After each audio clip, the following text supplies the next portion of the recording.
All right, welcome back to another week of Niche Pursuits News. My name is Jared Bauman. Today I'm joined by Thomas Smith, and we have some stories for you. Number one, probably the biggest topic we're going to be hitting on is that Google is considering charging for the generative AI search. They're considering putting it behind a paywall.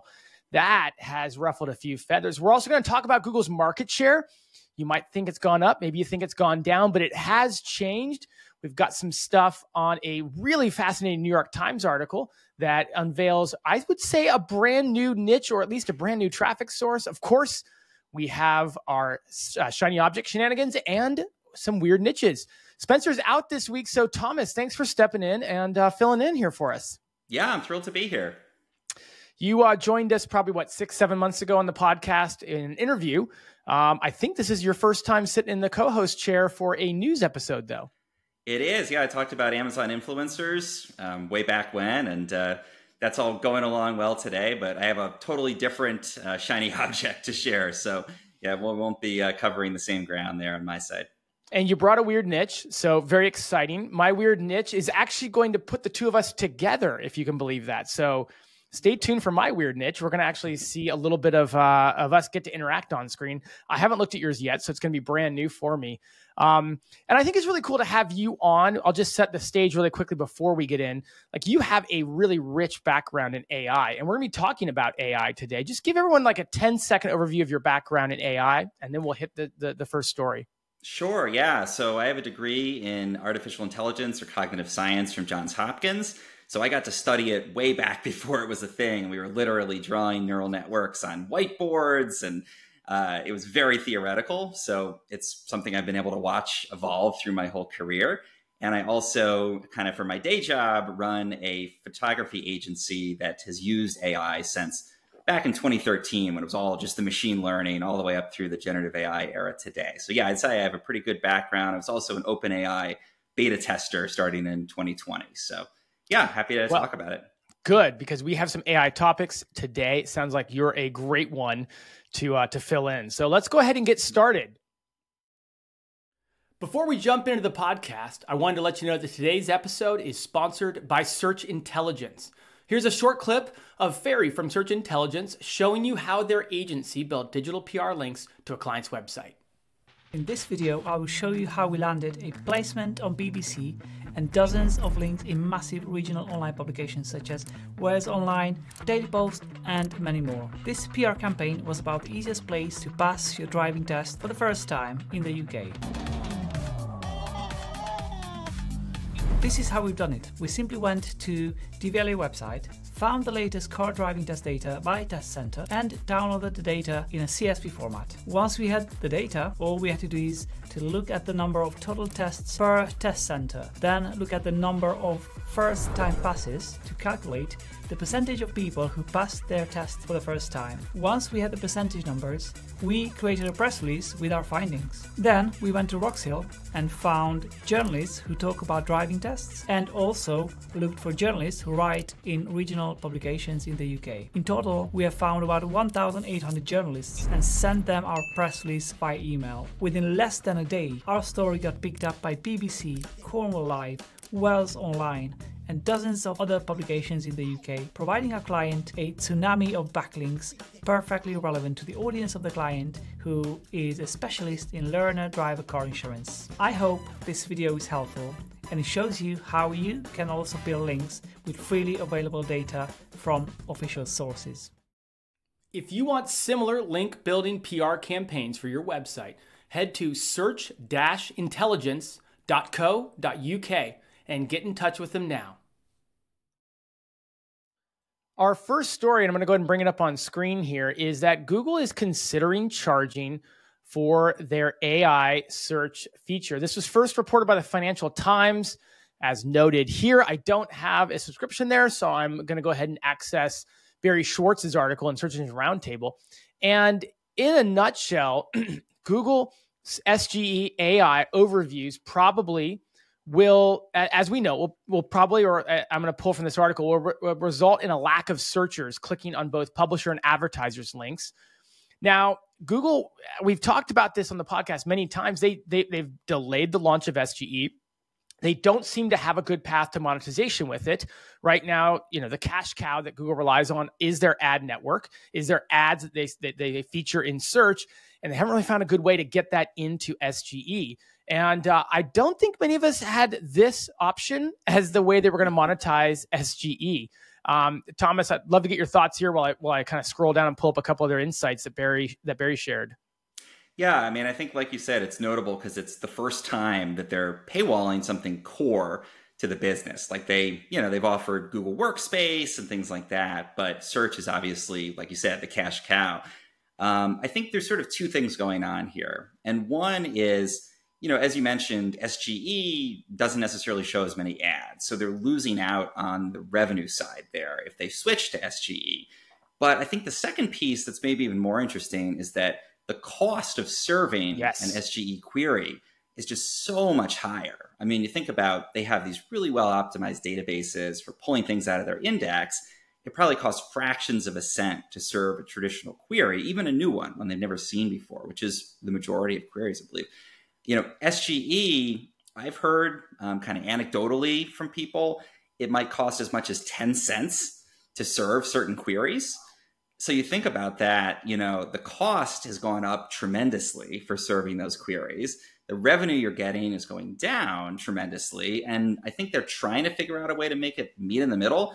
And they don't seem to have figured that out yet. So this looks like an approach to say, okay, if we're going to make less money and we're going to pay more, then we're going to have to find another model. And, I think it feels like it's going to be challenging, I think, to get people to take this approach of paying for this when so many other people are willing to offer it for free. The Bings of the world are already sort of building that in, but I think Google's in a tough spot because otherwise they're afraid of, going the way of Kodak, to give an example from my industry, where they were the leader for many years and they didn't innovate, and they ended up kind of a bit player at the end. So I think it's a tough spot to be in. And this seems like a response to that. I mean, you hit the nail on the head. So the article said Google has been slow to add any of the features from what it calls search generative experience to its main search engine. These kind of search results, which include an AI-powered snapshot, are more costly for Google to serve up than its traditional responses, which we've been talking about that. And also they're slower, although they've gotten significantly faster. But when they first came out, they were absolutely slow as molasses as well. And then some analysts have warned, again, pulling from the article, have warned that Google's ad business could suffer if its search engine provided more complete AI-generated answers that no longer required users to click through to advertisers' websites. So that's probably maybe an additional concern on top of that, right? Like if SG is giving a more complete answer, then people are not as likely to click on ads. There's a bunch of screenshots here, suffice to say. The local community that we play a part in was not all that excited about having to pay for SGE when many just want it gone. I see Tim Wells here saying, I would pay not to have them. I wouldn't pay Google, mind you. I'd pay anyone who created, et cetera, et cetera. Can you imagine paying for SGE? LOL, says Lily Ray. This is my favorite one from Tad Miller.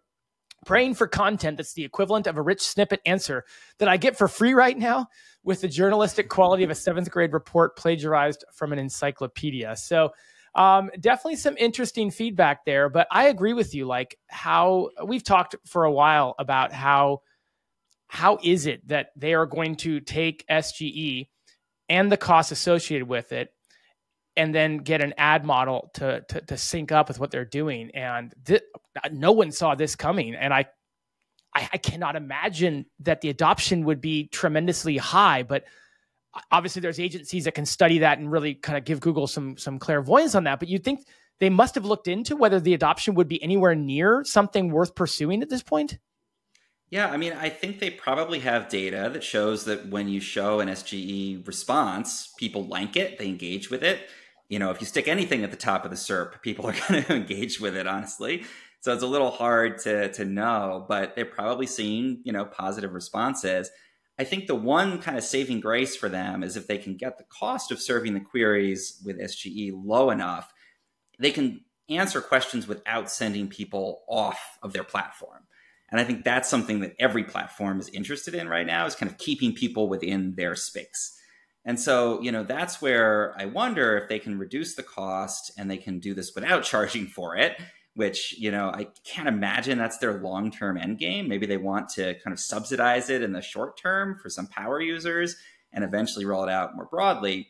If I ask a question about where should I go in San Francisco and it tells me all the information, I'm right there on Google, any ads served there are probably more valuable to Google than sending people out to a bunch of different, unmonetized for them travel websites. Yep. So I can see how ultimately maybe they would make it work. Maybe if they can make the models more efficient. They've been working on Gemini Nano, which is designed to run on cell phones. But, if they can make it that efficient, maybe they can serve good queries. In the meantime, though, this feels like a strange stopgap, trying to get there. Yeah, it is fascinating. I mean, we're getting more and more used to subscriptions and paying for content, right? Like I have a subscription to The Athletic.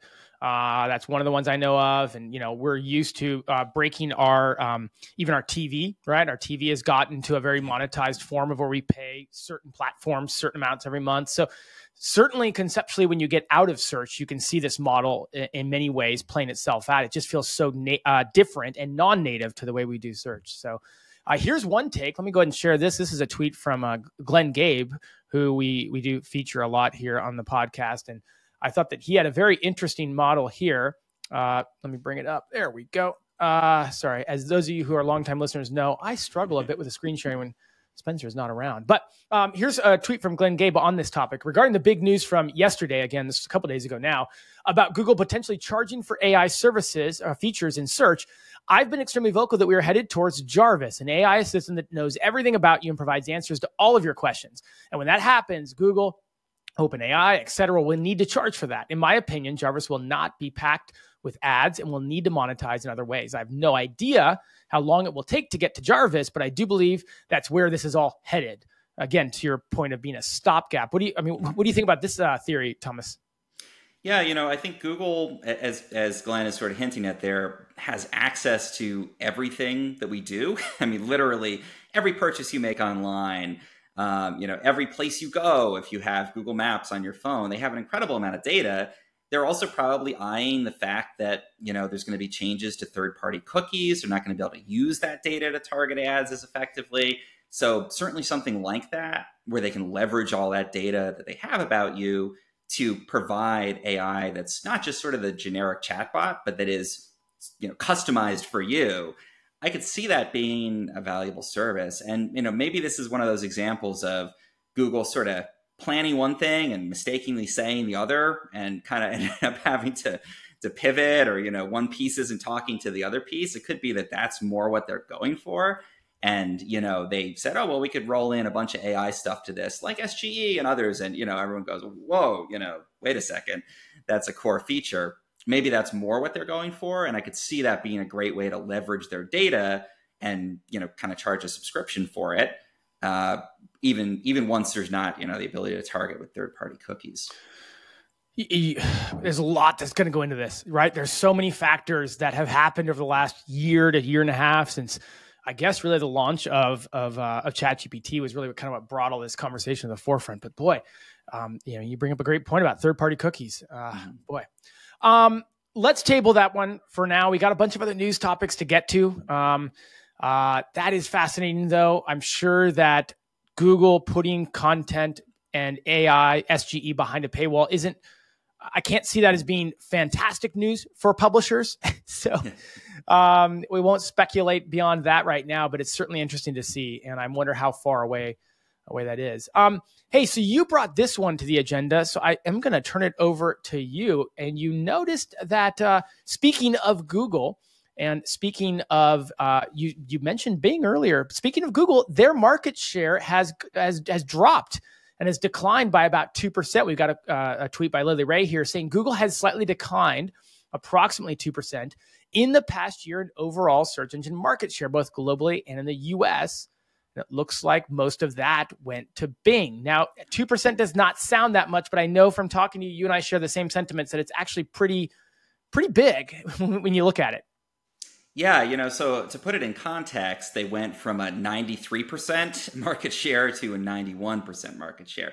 And yeah, that doesn't sound astronomical, but then when you consider that there's somewhere on the order of probably 2 or 3 trillion searches done per year, when you think about losing 2% of those searches, it's a huge number. I mean, it's a massive amount of traffic that's going somewhere else. And if you're Google and looking at that, that's definitely concerning. And it's particularly concerning when that somewhere else seems to be, you know, probably your biggest rival at this point. Mm-hmm. So I think that, you know, the loss is very significant, and it doesn't seem to just be kind of a seasonal thing or, you know, a kind of something went wrong and then they need to tweak it. I mean, obviously there's been a lot of SERP changes and volatility recently, but to see this sort of gradual slide with a major competitor picking up that traffic, I think it's really fascinating. It's probably something that Google's very concerned about. It's maybe what's one of the things motivating all of this changing and experimentation and, you know, updates to the SERPs and new features, surfacing things that they didn't surface before.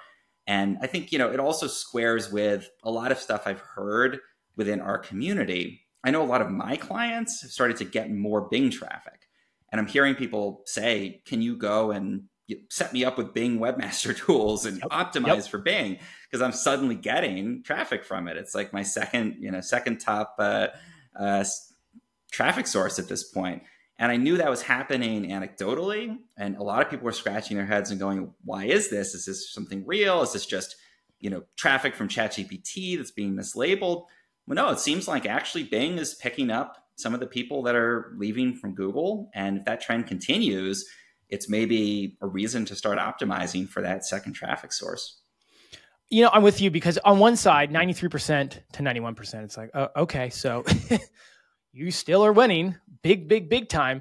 The other side says that going from losing 2% of that traffic is substantial, right? Because you dropped a significant amount of not only traffic, but you went from 93% down to 91%. It means that, you know, Bing, when you look at the market share they gained a tremendous amount, right? Like you could argue 25% growth for Bing in terms of traffic from what they used to have to what they have now. So percentages can always get a little squirrely. Former math major here. You got to talk all about your AI major. Former math guy here, but percentages can get really squirrely until you put the context around it. And I'm glad you shared the number of total searches, because that number, and when you look at that going to Bing and how much they started with to now what they gained, they substantially increased the amount of traffic they were getting. So it's maybe less a conversation about what Google lost, minimal in comparison to their large amount of traffic, and maybe more important to highlight how much Bing gained in that traffic. Exactly. Yeah, it could be a doubling, you know, of their overall market share. If they had, I'm not sure exactly what it was. Right. If they had 4%, now they have 7%, or, you know, whatever it is. That's huge. And so I think it's a story less about concerns with Google, because Google's not going anywhere. They're still going to be the big player for a while yet. But it's probably a bigger story about what can you do to pull in some of that new traffic from Bing, and say that slide continues and Bing ends up with 10 or 15% of the market. Right. And you can do a great job of optimizing for Bing where no one else has been doing that. They tend to have an older user base. It's the default search engine on Windows. So a lot of people just never change it. It's a lot more desktop traffic from what I've seen than Google, which is more profitable on ads. And exactly. So yeah. Good reasons to try out that Bing is webmaster tools. I've got it set up for most of my clients. It's super easy to use. It's super user-friendly. It surfaces a lot of really good insights that you're not going to find in Search Console. So I think it's time to dust that off if you have it already, or maybe set it up and see what kind of insights you might be able to pull out of it. That's a good point. It's a good point. I do like the Google. Sorry, see there, I slip of tongue. The Bing Webmaster tools as well. They do a good job. Okay, let's talk about this next topic here. Now, if you are familiar with us talking about Google Discover, actually, that's kind of the theme of the month inside the Niche Pursuits community. I had Tony Hill on last week. Challenge got started. I think it launched this week. If you're used to hearing us talk about Google Discover, I'm not sure if you've heard us talk about Microsoft Start. So basically, I've got a report from Glenn Gabe pulled up here. Microsoft Start, think of Discover, but for Microsoft, Bing, all in line with what we're talking about so far. They just announced their AI policy. And boy, was it interesting to kind of noodle into their AI policy. Again, it's really weird I just put this framework as I read it to you, that Microsoft are the ones who are the founders, or really behind OpenAI, and not the founders, but they own a big interest in OpenAI, and so they've incorporated that into Bing and into their search platform. So it's interesting to see their AI stance when you know how involved they are on proliferating this AI. Couple quotes to pull out: any content suspected of being generated by unreviewed AIGC, and I'm guessing that, what does that stand for? I had that up here. Do you know, Thomas? I think it's AI generated content, but it's sort of, there's two terms they're playing with. Yeah, we can get to the distinction because it's interesting. I had it over here and I couldn't find it just now. Yeah. So AI generated content, yep, will be assessed and maybe demoted or removed at the discretion of Microsoft Start. Any partner providing unreviewed AIGC, AI generated content, is subject to potential suspension or termination. Our audience and user community trusts us to clearly distinguish AI content from human created content, and to maintain trust, AI content on Microsoft Start must remain AI assisted content, AIAC, and unreviewed AI generated content, unreviewed AIGC, will be prohibited with very limited exceptions, which opens a whole can of worms. You're a Discover guy. You generate a lot of traffic from Discover. Maybe, what do you think about this? I have a couple thoughts, but I'd like to turn over to you first. Yeah, definitely. So I have my site in Microsoft Start in addition to Discover. The difference, I would say, the big thing there is you generally have to apply to MSN Start. It's pretty easy to do. I went through a third party called Simple Feed that got me in there, but you can also apply directly. And you basically give them a feed of your content, and they, like you said, push it out to people rather than waiting for searchers to come. And it's something you'll find in the Bing browser. You'll find it on certain phones, and it's kind of interest targeted like Discover. It's not as well targeted, I think, because Microsoft just doesn't know as much about all of us as Google does. Google pairs Discover content between a site and a user based on their knowledge of what the user likes. But what's really interesting here, I think, is the distinction between these two types of content. And it's Microsoft, so it's got a ton of weird acronyms and like legalese to distinguish the two things. But once you really dig into it, basically what they're saying is you can't use like a one-click article generator. You can't just drop a prompt into ChatGPT or Gemini or whatever and take the output, maybe throw a photo on it and publish that as a story. That would be what they call the unreviewed AI generated content, where a person doesn't look at it kind of in that downstream step. But what's sort of the mirror image of that is they're saying AI AC content, which is AI assisted content, right, is fine. We're cool with that, basically, is what the implication here is. Don't throw us, the stuff that you generate with one click and don't look at.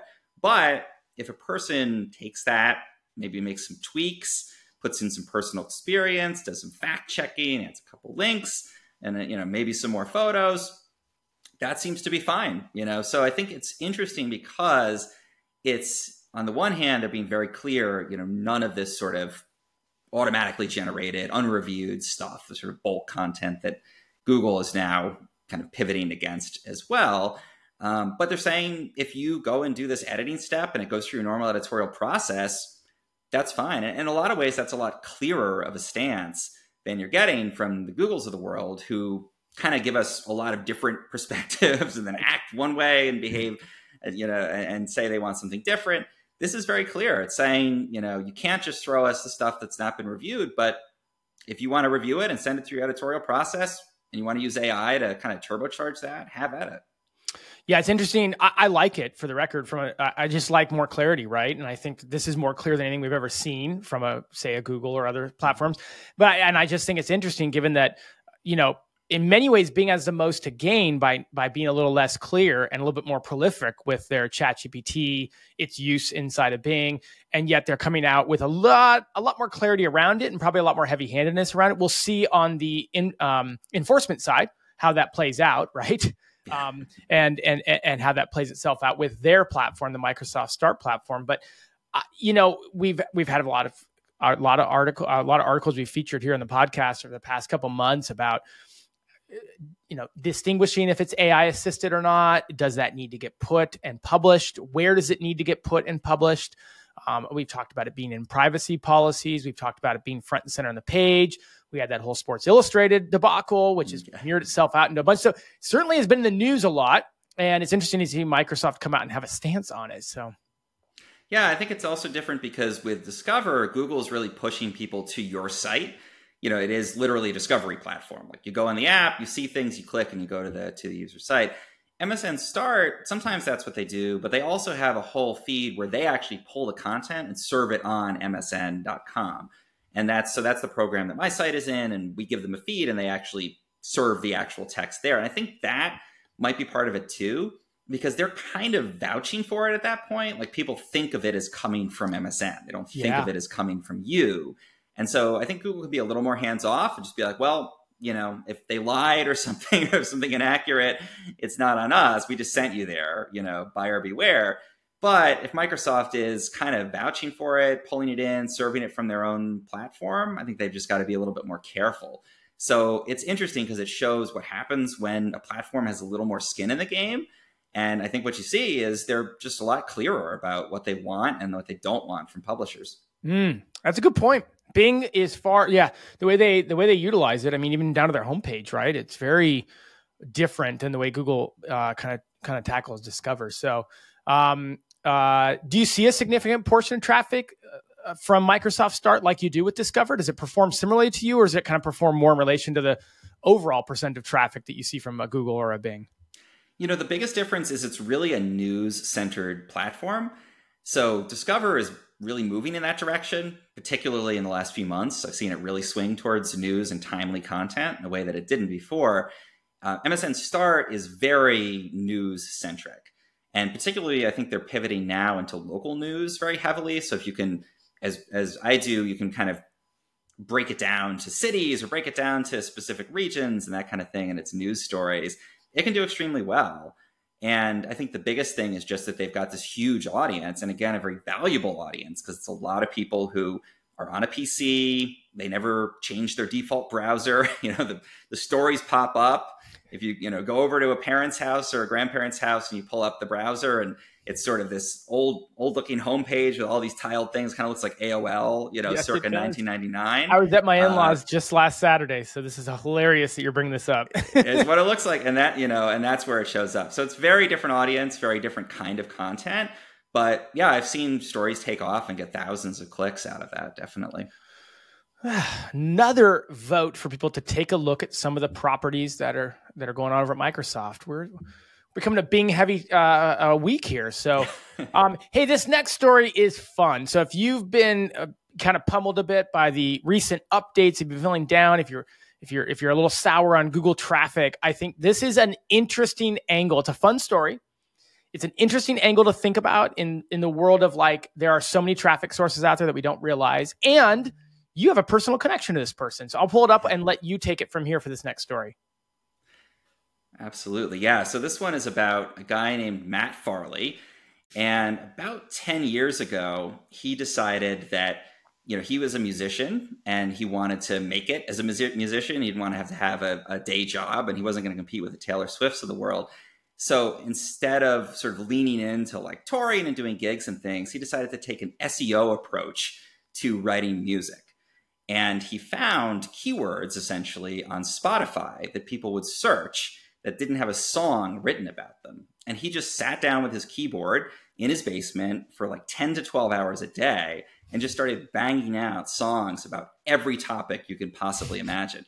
And very much like we would do, or maybe we used to do, not so much anymore, but we would do before with long tail keywords, if he hit a vein that was working, he would just lean into it. And so, he found that birthday songs were a big one. And he would sing happy birthday, the happy birthday song, and substitute in a different person's name for each song. And he did this for thousands of people. And people would send them to each other, on their birthday. They'd find it and send it. And he would, make a fraction of a cent, usually about half a cent for each time somebody did that. And he just leaned into this model and did it for over a decade. He cranked out 24,000 songs. They're all on Spotify, but also on Amazon Music now. And he makes $200,000 a year from this, the New York Times article revealed. Just the coolest guy. I mean, I think what's neat about him is that he is completely unapologetic about this model. To him, it is creativity. It's what allows him to, you know, pursue a career and make a living as a musician. I think he loves doing it. I've talked to him extensively about it, and just finding those like weird little keywords that he can seize and run with. But it can be divisive. Like, people say that it's spam, as in the same way that a lot of people, you know, accuse our community of creating spam at this point. But again, you know, I think it's just, to me, really inspiring, because it shows if you can just lean into creating a lot of content that you're enjoying and that your audience is enjoying, because he has a very passionate audience, let's say, you can go really far with that. And it's also a reminder that, you know, we talk about a few platforms, right? Most of the time. Like, we talked about Google, we branched out into Bing, which is like not very, very different. Right. But who would think like Spotify is this huge platform, right? It's $1 billion platform. And he's taking the same approach, long tail keywords that we take in our space, porting that over and making 200K from it. So I think it's a reminder, like, look beyond the traditional platforms. And there's so many out there that you might not be thinking of, where the same approaches we've used for years now with niche websites might be able to earn pretty substantial money. Couple cliff notes from the New York Times article. I don't have it up because I, again, don't have a subscription to the New York Times. You were kind enough to share it with me on Medium, but alas, I'm not logged in on that right now. But a couple cliff notes from the article, which was a really good read. We'll include a link for it. He wrote, as you said, 24,000 SEO optimized songs, that's what they call it, in the New York Times. So we got the W, so the optimized there, the O of SEO, and then optimized. 24,000 SEO optimized songs on Spotify and Amazon Music. He now makes over $200,000 per year from them. Going back to 2008, his search engine optimization project took in a total of $3,000. 4 years later, so 2012, it had grown to $24,000. So you're right. This has been an almost 20-year journey that he's been going on here. He talks about that in the article. A couple fun things. He has 600 songs inviting different name girls to the prom. He has 500 songs that are marriage proposals. Yeah. He has an album of very specific apologies. He has albums devoted to sports teams in every city that has a sports team. He has hundreds of songs about animals, about jobs, about weather, and about furniture. And for many years, he was the #1 result for the search poop song, which brings him in about $1,200 a month from this song alone. Yeah, if you have kids and an Amazon Echo, you know that those are the kinds of terms that get searched, right? And some people would be a little squeamish about leaning into that, and not mad. He was like, all right, kids are searching this term on their parents' Echoes. I'm going to write 500 songs about it. Oh, it's a fun story. It really is. You know, I think that at the very least, it's a good read. And if, you know, beyond that, it's actually pretty inspiring to just see, like you said, the many different ways that people are taking advantage of it. You know, that brings us really to the end of all the news we had. If you're wondering, no, as of recording Thursday, midday, the March core update is not done rolling out. That's why it wasn't the leader or at all really addressed much. Thomas, I know you kind of thought you'd be coming on this week to talk about the March core update, because we heard it was going to take a month. It launched about 31 days ago. So we kind of thought we'd be done by now. But, you know, as we transition into some of the other phases here of the news podcast, like, just quick take on the March core update. Where has it hit you in any way, or have you seen it hit clients? I know you have clients you work with at your agency, but, you know, and then we'll transition into the side hustle segment. Yeah, I thankfully, you know, I never really went all in on like scaling up AI content. I always did what is it called? AI assisted content that Microsoft has labeled. So thankfully I wasn't hit with any manual actions. I think, you know, I've seen it really go in multiple directions. So there's some people that got a manual spam penalty and have really had obviously a lot of challenges from that. But then on the other hand, I've seen some of my client sites, actually almost all of my client sites, do really well. And these are the sites that are small businesses, they're e-com sites. So it's been an interesting sort of pivot. You know, you've got some people who their business model is really going to, you know, see some challenges, and they're going to need to go in a new direction, but also some indicators that, you know, what Google wants to surface is more of these kind of small business sites, things that are doing something other than just publishing content. Obviously, you know, as you said, there's still probably a day left. I'm making my best guess. Maybe tomorrow, as this is airing, they'll be rolling out the end of the update.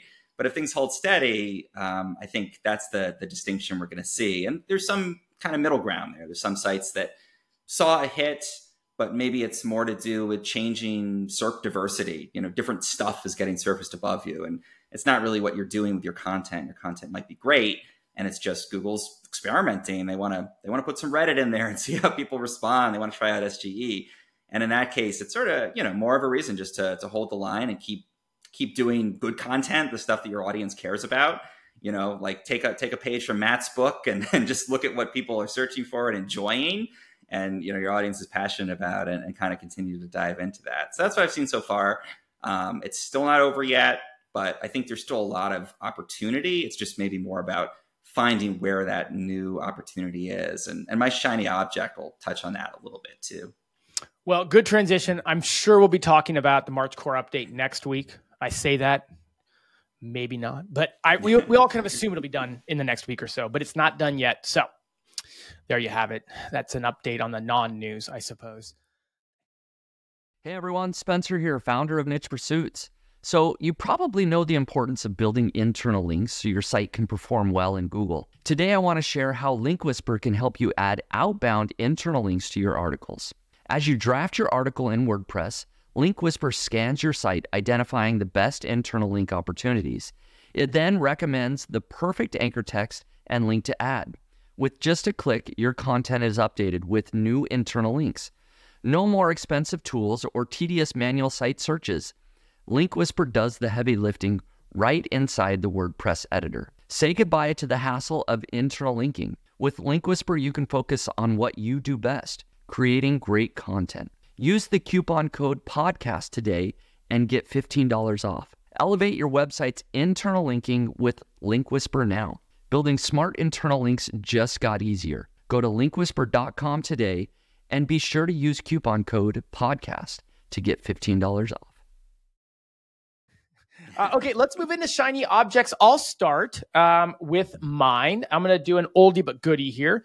In honor of you being here, Thomas, I thought I'd harken back to Amazon Influencer, which really was a big push of mine in 2023 and hasn't gotten as much love. However, March was a bit of a renaissance for me. I did dust off the influencer account. I did do some more stuff, and I'm happy to share some of the results of March. Now, we knew that Spencer and I, just to kind of catch you up a little bit, Spencer and I talked heavily about it, especially going into Q4, November and December. You and I did a YouTube live actually during that time period, talking about the different results, talking about really getting granular on what sells well and what doesn't sell well. We had good months in November and December, and that's expected, right? That's when Amazon is selling most of their stuff. So I broke $4,000 each of those 2 months. And then we hit the new year, and we know that e-com and consumer spending habits don't spike. As a matter of fact, they dip in January and February. And so my earnings were, I believe, well under $2,000, maybe mid $1,000 range for January. I think it was creeping back close to $2,000 a month in February.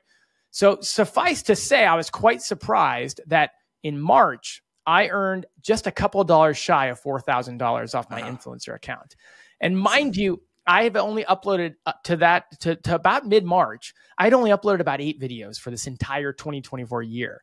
And so ironically, I didn't think it would mirror kind of some of the passive income aspects that we get out of other sources of the online world. But I mean, it blew me away. So I kind of got re-inspired, and I ended up making 66 new videos in the second half of March.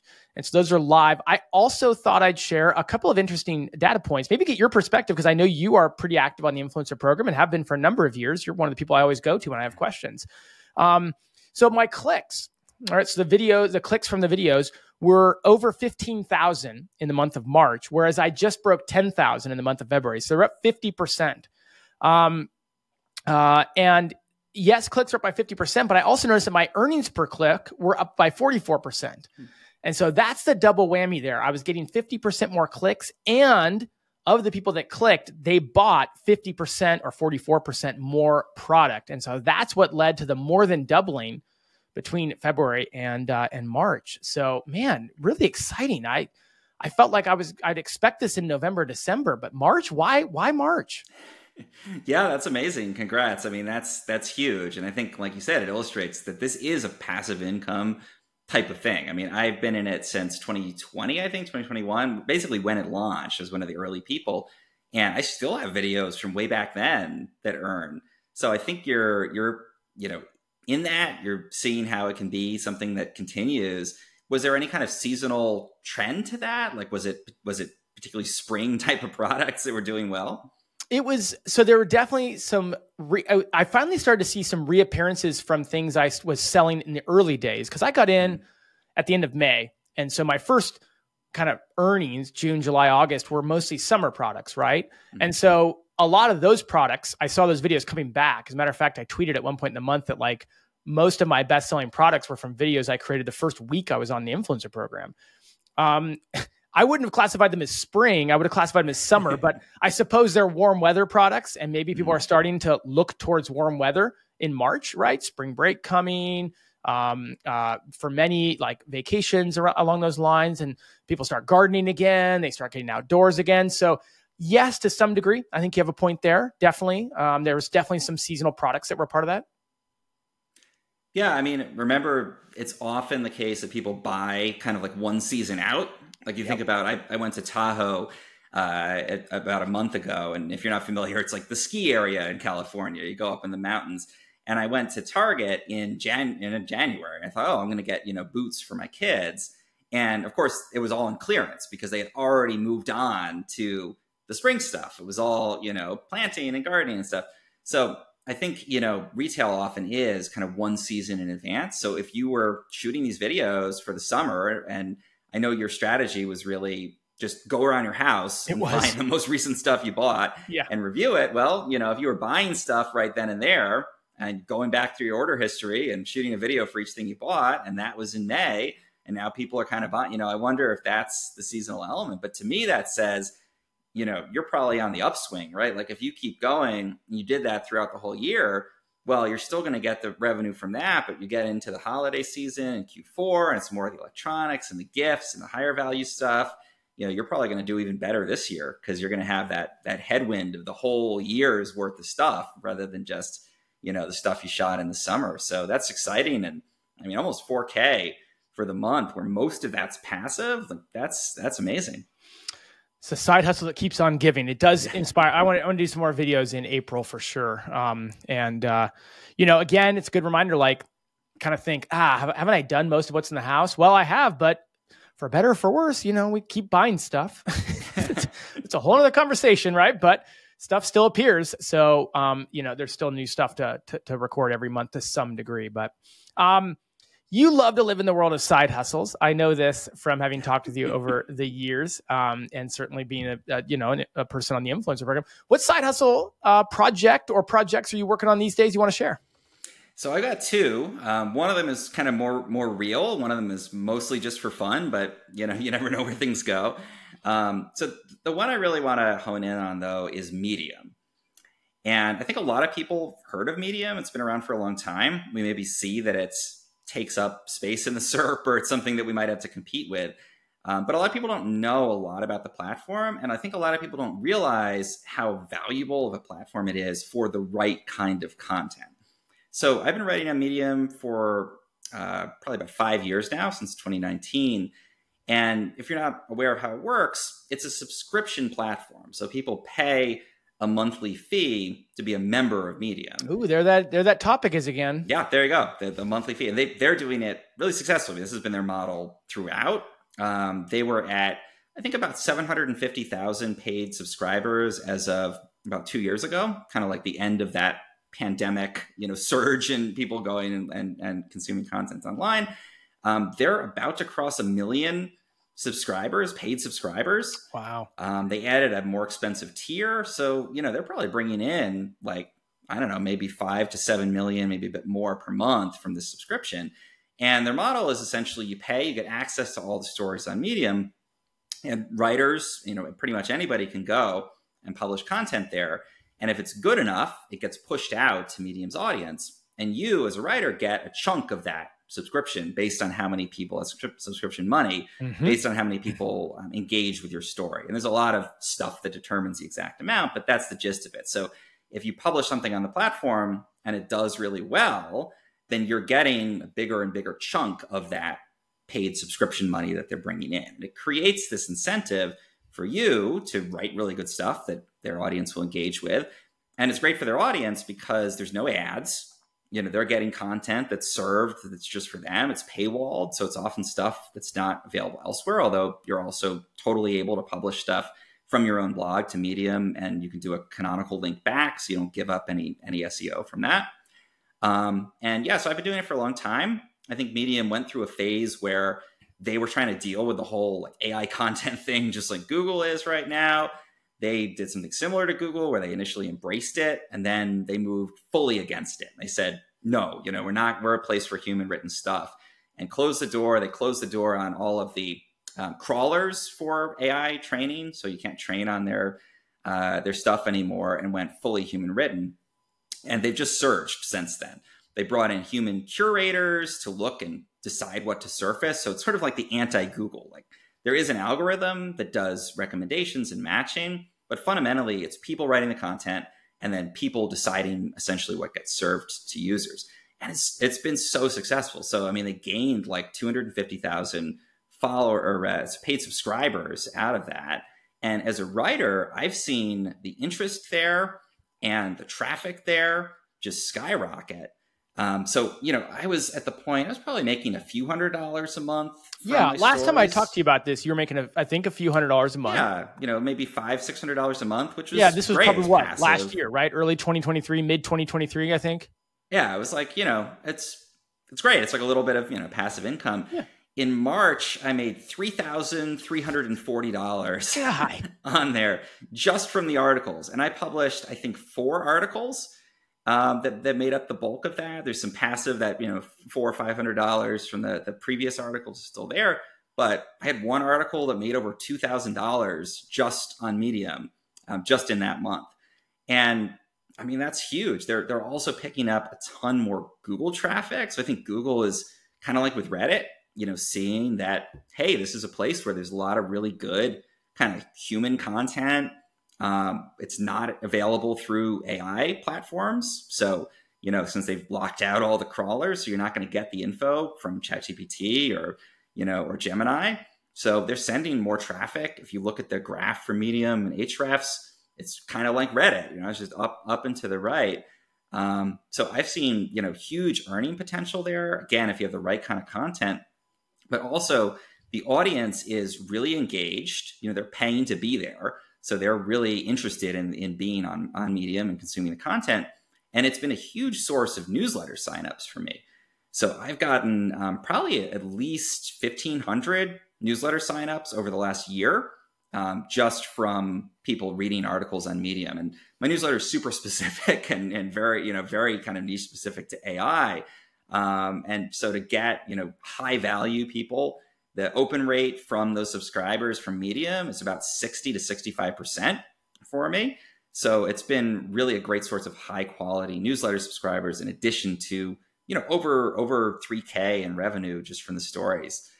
Yeah, you're making mid $3,000 figures. You're getting lots of newsletter signups. I mean, it sounds like a win-win. What type of content? You don't have to say the exact content you wrote, but like just generally speaking, like what type of content was winning so much on, you know, just to get people in mindset. Like we got a lot of bloggers who are listening, for example. We got a lot of content creators. Some people will have a newsletter and will write for that. Different people will write for social media. You know, maybe you're writing for a Facebook page, maybe you're writing for Pinterest. Like, what does writing for Medium look like in a successful way? What are the hits you've had? You know, it's a very tech heavy audience. So anything having to do with tech and AI and that kind of stuff does really well. It's basically what Google says that they want, like very sort of human experience-based articles, stuff that shares what you've learned on the job. And it's very, again, tech, but also marketing and SEO. One of my top articles in the last few months was one that I wrote right after the HCU, kind of analyzing, you know, what happened with it and how to respond. And that article alone has made about $1,500 on the platform, not even counting like any newsletter subscribers that came out of it. So long form content, you can write, a 10, 15-minute read and people will stay engaged. I'd say they show you metrics in Medium for the percent of people who finish your article or, read all of it. And it's usually around 60 to 70% for a good article. So people are really reading through it. And I think, it's sort of like the stuff that you enjoy writing if you're a writer and a blogger and maybe haven't been able to do as much recently, you can do profitably on Medium. And it takes a lot of work. Like I can bang out a blog post for a sort of niche site blog in probably a couple minutes at this point. Medium articles, I might spend 7-8 hours writing a really solid one. So, there's definitely time that goes into it. But if you have that hit, I think my best article ever on there brought in something like 12 million views. So it was just, when it works for that audience, it's massive. So I would say, check it out. It's something that I think is a good case study in how platforms responded to AI content and actually grown from it by kind of just saying, no, we're gonna lean into the human element of it. And they've scaled that. And, as a writer on there, I'm loving getting that kind of revenue coming in. Wow. That's so interesting. Interesting on two levels. Interesting that as a side hustle, it's really paying off. I'd be fascinated to hear how it performs for you in coming months. It seems like you've almost, I don't want to say cracked the code, but certainly kind of refined the model more and more. So you're producing the content that they like. It's also so interesting because there's so many parallels to our first news topic, which is kind of Google going paywall with their content and their SGE approach, and how similar as you describe Medium, it feels to the article we just talked about 30 minutes ago.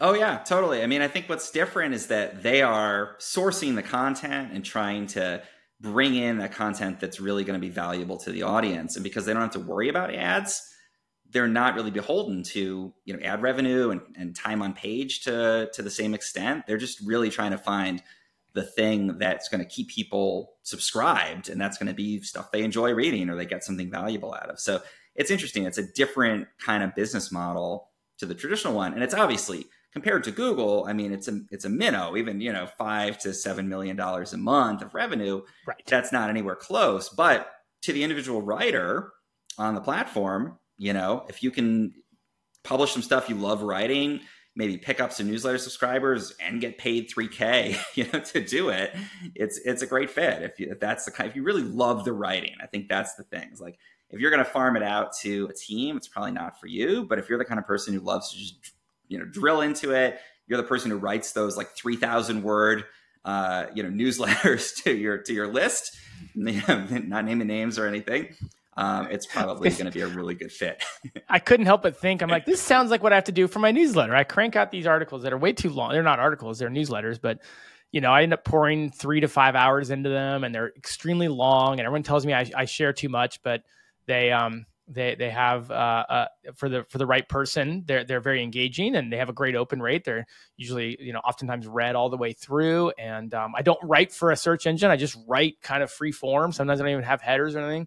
Very interesting. So, yeah. So that's my real side shiny object shenanigan or side hustle. The other one that was really more for fun is I got a laser cutter company. I do a lot of brand collabs for my YouTube channel, and a company sent me a laser cutter to test, and I started playing with it. I ended up making coasters for SEOs in 2024. So we've got It's Not a Party Until There's Rooftop Alligators. You recognize that that's a reference to automatically generated gibberish.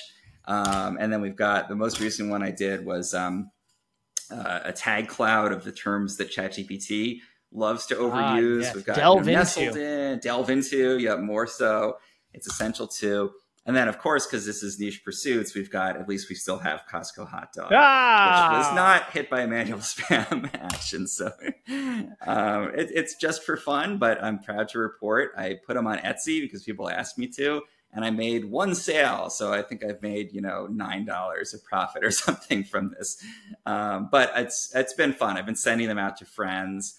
people who want to have it in their office, or they want to share it with a client and that kind of thing. It's just been a lot of fun. And, it's like my first time dabbling in a physical item. It's just sort of fun to like set up the Etsy shop and try it out and like see how you keyword and describe stuff. And also just, a lot of fun to like have my ChatGPT words sitting on the counter next to me. Oh, that's great. Man, that's great. Yes, that is a good ode. We did feature the Costco hot dog website, and yes. Glad to hear it's still doing very well. So, and a good transition. Let's get into our weird niches. We're coming up on time, man. We always push time. Doesn't matter how many news topics we have. Doesn't matter how many we don't have. We are always pushing time. So I'll go ahead and get it going there. And let's see here. I've got to bring this up. My website. Oops, sorry. I got to take a little break there from screen sharing while we were talking about our side hustles. My website, my weird niche is called meatways.com. And let me click out of that big ad there. So I absolutely love this concept. And the concept I actually found this website in the wild because I was going to try to meet up with a friend of mine who lives in town, but a ways away. And we were like, oh man, we're tight on time. Where do we meet? And I was like, oh. And so I started thinking, like, how cool would it be if there was something that told me where to meet this guy, right? And lo and behold, there is. And what you do is you go to this website, meatways.com. You put in your address or just zip code. You put in their address or just zip code. And you can also tag it with point of interest and leave it blank if you don't want any. And it will tell you very accurately, I found, where some options to meet up. So, Thomas, I'm going to ask you, we're going to do this live here. I'm going to go ahead and put in my general zip code here in the area I live in. You're also in California, so I know we could actually probably play this out. What's the zip code for you to put in? 94549. Let's try that. Okay, and let's say that you and I don't know, are you a coffee fan? Absolutely. All right, let me lag in here a little bit, but let me hit coffee. So let's say you and I want to meet up for coffee. Now, you and I don't live in the same city, and so we'll go ahead and let this run. And what it's going to do is it'll just kind of use a Google embed point, a Google embedded map, feature, or I don't know exactly how it's doing. I didn't look into it. It's going to calculate some spots for us to meet up. And, you and I live probably about 500 miles away from each other. So it's probably going to have a field day there. I think it's probably better used to meet up with people maybe in town. But here we have a Starbucks you and I could meet up at in Buttonwillow, California. There's a McDonald's in Buttonwillow. So it's found a general meeting point between the two of us and given us some different coffee options. And I find it fascinating because it's surprisingly accurate in that it really does find areas that seem to serve coffee.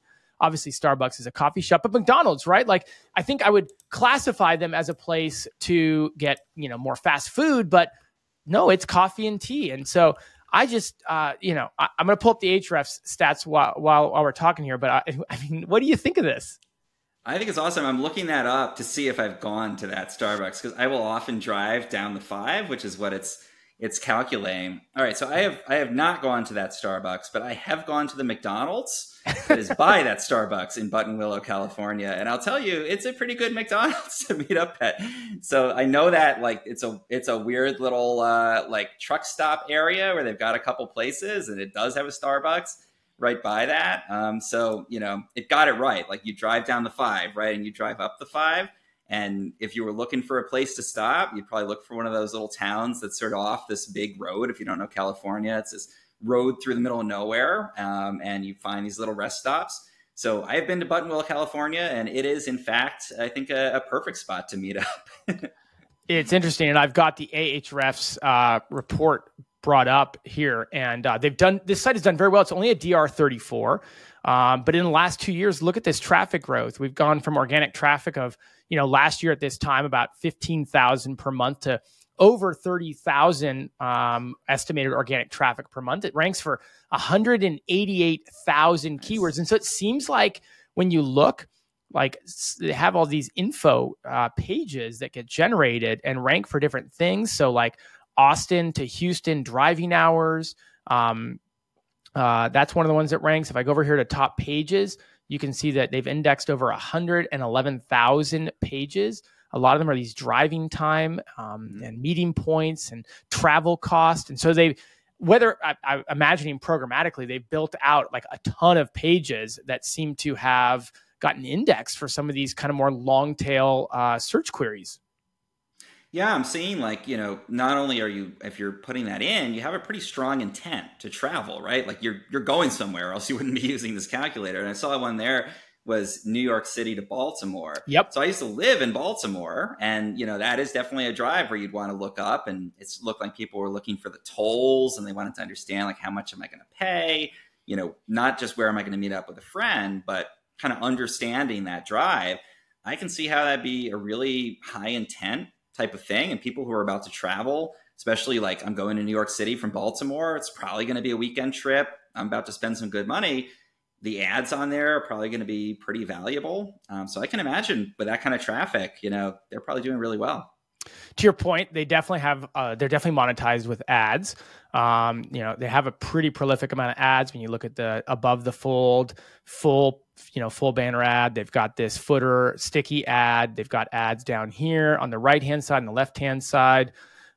Here's a search query inside of San Diego. You might, use this more accurately for like meet up with a friend, and same kind of thing. Like they're just picking out all these places that are right in the middle of the green and in the orange tab, the first location, the second location. So, they have a bunch of different tabs that I didn't really look about and scan through, but they do have an about us. They say join over 45 million people who have found halfway points. So they don't really get into a whole lot about who they are, but they say that it works in 30 countries, which is pretty fascinating. They give a little story about the founder, Kristen, it looks like, Kristen McCaffrey. And, they have a whole like director of business and marketing. They have a director of research and development. Here's somebody in San Diego, Brett. He's their director of technology. Very San Diego of him to say his favorite meeting place is a Mexican restaurant. So, developers and whatnot. So this is a really, it seems like a decent sized project. Yeah. I think, again, it's hard because a lot of the places they're recommending are not going to be an affiliate play. Yeah. Like normally the way that you monetize travel is by recommending experiences and tours and stuff that you can get an affiliate commission on. And you can't really do that with restaurants. There's not really good kind of affiliate programs for it. So it's got to be a very ad centric play. And I can see why that's what, probably why they're going from this just map to generating what looks like a programmatic SEO approach of taking some of these drives or these longer trips and kind of saying, okay, if you're going to drive from Baltimore to New York, here's where you might want to stop, but also, sharing the tolls along the way and other stuff that adds some bulk to that page, gives people a reason to search and land there. And it goes from being this very kind of calculator almost, or, site that's not going to have a lot of people landing on it from search, to a site that's probably getting a lot of ad traffic and a lot of pretty high intent ad traffic. So I think it's great. And I did pull up a picture because I'm a photographer. I photograph everything. I have a Buttonwillow, California, and I'm staring at like the Starbucks sign is about that big in the middle, but I found it. So if you want to meet up at the Starbucks in Buttonwillow, California, we should do that. We should tape a future episode from the lovely Starbucks in Buttonwillow. Long drive. It's there. It found it. It's not made up. It's not something that it called up from like a Starbucks and a Safeway. It's a real place we could legitimately meet up if we really wanted to do that. Well, I would say in the vein of all the conversation of late that it is a very helpful website. So. Yeah. All right, let's move on. We're about to hit time here. So let's move on to your weird niche site. I'll pull it up on on screen here as you share with us. Yeah. So this one is Antipodes or Antipodes. I'm not actually sure the correct way to pronounce it. Probably should have looked it up in advance, but I didn't feel like that was quite the vibe here anyway. So this is a site that you can use if you want to know what's on the exact opposite side of the Earth from where you're standing. So imagine like if you're standing there and you tunneled straight down and you kept going through the middle of the Earth and came out the other side, where would you be? And I actually discovered this organically because one of my kids asked, like, what's under us? And I said, oh, the crust, the Earth's crust. No, keep going in the middle of the Earth. And I thought, well, yeah, I wonder what is under us. And so I looked it up, and yeah, this website will let you figure that out. And some things I love about it, it shows this two Google Maps basically. So if you're listening, it's got two Google Maps. You put in any location, and there's a little graphic of a guy kind of burying his head in the ground. Yes, there is. And then his head pops out in the other Google Map for the antipode or antipode, whatever it is. And then there's a little like blurb about what you found. And a lot of locations are going to be in the water. So it just says things like, oh, do you know how to swim? You've ended up there. But I took the liberty in advance of putting in 201 Creative's headquarters address in San Diego. And you are basically, it looks like about 50 miles off the coast of Perth, Australia. So if you tunneled straight down, that's where you'd end up on the other side of the world. So yeah, I love this because look at that. Not only is it like accurate in terms of, or actually a little further, not 50 miles. It's probably maybe a couple thousand miles. But you're kind of, you're there like by Madagascar and Australia on the other side of the world. So I love that it serves a very specific random need that people have. Obviously, you're probably not going to use it too much, but you go in and then I start to think like, oh, I wonder, my childhood house, like what's on the other side from that? The place I go every year for vacation, like what's on the other side, like the Eiffel Tower. You can put in any location and figure out what's on the opposite side of the world. And what I love about this is it's doing pretty well. So it's a DR52 in Ahrefs. It gets about 4,000 organic search traffic per month, so not huge. But if you go to SimilarWeb, it gets about 113,000 clicks per month. So that's where it's coming from. So you can imagine, probably a lot of social traffic, a lot of people kind of doing this, and then I could see this catching on, and friends going in and looking up their locations. So people with kids, obviously like me, who probably discover it, and it's a lot of queries for their organic. It's like, what's on the other side of the world from me? The interesting thing too is they seem to get a certain amount of branded traffic from what looked like a beauty products line called Antipodes or Antipodes or whatever the word actually is. So there's some stuff that's maybe not traffic they should be getting, but a lot of it seems to be people who just genuinely really want to know what's on the other side. Yeah, you can see they sort of cache and create pages for specific cities. So if you search like what's on the opposite side of the world from New York and that kind of thing. In terms of monetization, it doesn't seem very heavily monetized. I don't know, the business model, if there is one for this. I saw there's a PayPal donation option. I think they maybe have some ads, but it just seems to be something that, I don't know, a passion project. But wow, 113,000 clicks. That's better than, most of my content sites do for something that's just, kind of for fun, basically. So yes, definitely I think qualifies as weird. I guess we could, as an alternative to Buttonwillow, California, we could, rent a boat and try to meet up at the halfway point between our two antipodes down there in, the ocean off Australia. Yeah, it does. I only found one page. It seems like it renders all of those on the same homepage, and but no monetization. Yeah, just a donate Bitcoin button at the bottom. I wonder how many people throw some Bitcoin into the thank you bin there. Yeah, that's amazing. So actually, so it doesn't. Yeah, you're right. It's only one page, and it's ranking for all those things. So they've just taken the old school approach of like dump all those cached pages on there. I guess it must be like JavaScript. Yeah. So kind of a missed opportunity, honestly. Yes. Like if they did what Meatways has done, and turn those into static pages, some of those cached searches they're getting, gosh, they could probably double or triple that traffic. That's exactly what I was thinking. You have almost, ironically, you and I both chose very map forward weird niches here today, which we didn't talk about this ahead of time. We didn't even, I didn't even look at yours ahead of time. But one example of again, using those cache pages and all the long tail search queries they end up ranking for and getting traffic to as a result of it versus this one, just static homepage. So fascinating, fun what you can do with maps and some of the cool things. We are at time. That hour flew by. We did miss Spencer, but Thomas, you were fantastic as a fill-in. Thank you for bringing all your knowledge. Where can people, if they missed your Niche Pursuits interview from a while back, where can people follow along with what you are doing these days? So the best place is to head over to nofrillsinfluencer.com, which is kind of the landing page for my newsletter, and it links to a bunch of the other stuff that you can, places you can find me. You talked a little bit about my Discover traffic. That's something I'm really leaning into this year.